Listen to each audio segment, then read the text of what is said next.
နိုင်ငံပြည့်နေပြီဆိုကြတဲ့လူငယ်တွေမှာအနာဂတ်ကလည်းဘူးတွဲပြပြီးသားပဲပေါ့နော်အဲ့ဆိုတော့အနာဂတ်ကလည်းစူးစမ်းသလိုရနိုင်တယ်ဆိုတာတဲ့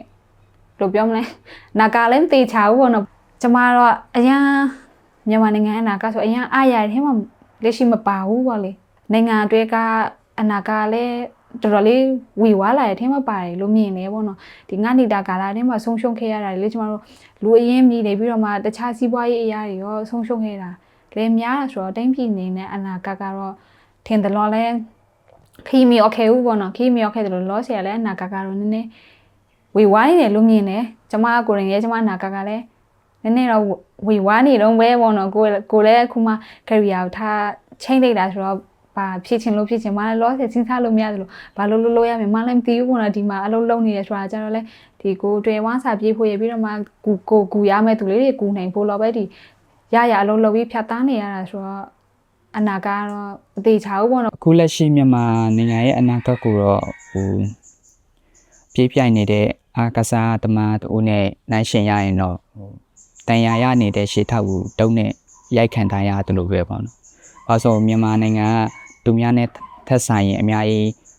နောက်ကျနေတာတွေ့ရတယ်။သူများနဲ့ပြိုင်ဖို့ထက်နေတာကျွန်တော်မှတန်ရာတွေနဲ့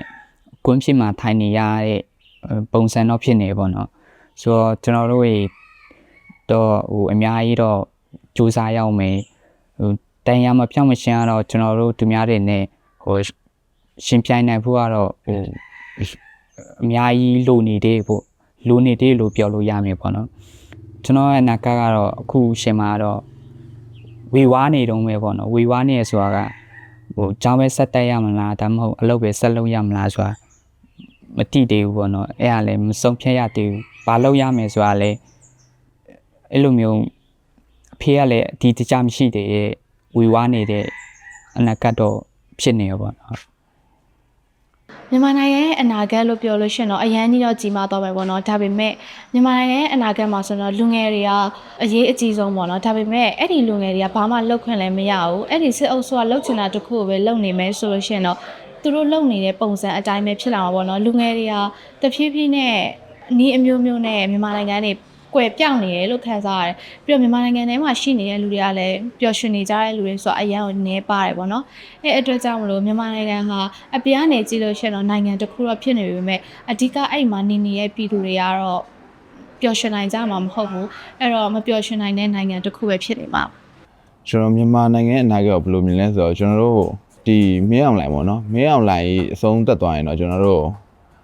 အကောင်းဆုံးပြန်ထူထောင်နိုင်မယ်လို့တော့ကျွန်တော်ထင်တယ်ပေါ့နော်။ဘာလို့လဲဆိုတော့ဒီဟာကိုပဲအရင်ဆုံးပုံရန်သူလိုပဲကျွန်တော်တို့အရင်ဆုံးအမြင့်ပြအောင်ကျွန်တော်လုပ်ဖို့လိုတယ်။ဒါပေမဲ့မင်းအောင်လည်းအမြင့်မပြုတ်ဘူး။မင်းအောင်လည်းအမြင့်မပြုတ်ဆိုကျွန်တော်တို့အမြင့်ပြအောင်ဖြုတ်အောင်ပါ။ဒီထက်မြန်မာနိုင်ငံရဲ့အနာဂတ်ဆိုရင်ကတော့ဒါညီမလည်းကျွမ်းကျင်သူတော့မဟုတ်ဘူးပေါ့နော်ဆိုတော့ဆိုရင်ဒါကနည်းနည်းရေရှည်ဖြစ်ပြီးတော့ဇမျောနေတယ်လို့ကိုတော့အဲ့လိုမျိုးထင်မိရပေါ့နော်ဇမျောနေတယ်ဘာလို့ဆိုအခုဆိုလဲဒီသူတို့တွေရွေးကောက်ပွဲတွေလုပ်သွားတယ်ဒါအားလုံးသိတယ်ဒီရွေးကောက်ပွဲကအတူအယောင်ရွေးကောက်ပွဲဆိုတာအားလုံးသိတယ်ဒီတက်လာမဲ့ပါတီဝင်တက်လာမဲ့ဒီလူကလည်းဒီမင်းအောင်လိုင်းကကြိုးကင်ပြီးတော့သူ့ရဲ့ control အောက်မှာပဲရှိနေမယ်ဆိုတော့အကုန်လုံးသိတာဖြစ်တယ်ဒါဘာမှအပြောင်းလဲဖြစ်မယ်လို့လည်းပြောလို့မရဘူးပေါ့နော်ဒီရွေးကောက်ပွဲကိုသူတို့ကလှုပ်ထားပေးမယ်ဆိုတော့ကို့အနာဂတ်အတွက်ဆိုရင်တော့ညီမကတော့ဒီဘက်မှာကိုတက်နိုင်တဲ့လောက်အားနဲ့ဒီနိုင်ငံရေးထဲမှာဖြစ်တက်နိုင်တဲ့ဘက်ကနေကူညီပေးနိုင်ဖို့ပဲပို့ပြီးတော့အနာဂတ်ကိုမျှော်လင့်မိပါတယ်ဟုတ်